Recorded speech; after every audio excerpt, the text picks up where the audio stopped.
మోవు దొండకాయ కూర. ముందుగా దొండకాయలు ఈ విధంగా కట్ చేసుకోవాలి.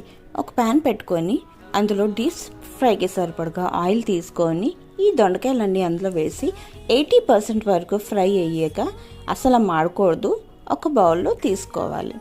ఆ తర్వాత ఇక్కడ మసాలా తీసుకున్నాను. అల్లం, వెల్లుల్లిపాయ, జీలకర్ర, ధనియాలు, దాల్చిన చెక్క, లవంగాలు, ఇలాచి, ఇంకా ఉల్లిపాయలు ఈ మంచిగా మిక్సీ పట్టేసుకొని అదే ప్యాన్లో కొద్దిగా ఆయిల్ వేయించుకొని మంచిగా ఫ్రై చేసుకోవాలి. పచ్చిమిర్చి చీలికలు, పసుపు, ఉప్పు వేసుకొని బాగా మగ్గించుకోవాలి.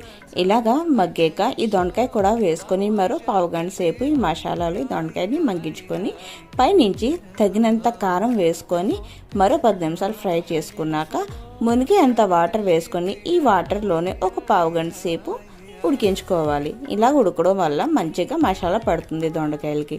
ఇలాగ నూనె తేలేదాకా ఉడికించుకొని పైనుంచి కొత్తిమీర వేసుకుని తింటూ టేస్టీగా ఉన్నాయి మోవు దొండకాయ కర్రీ రెడీ.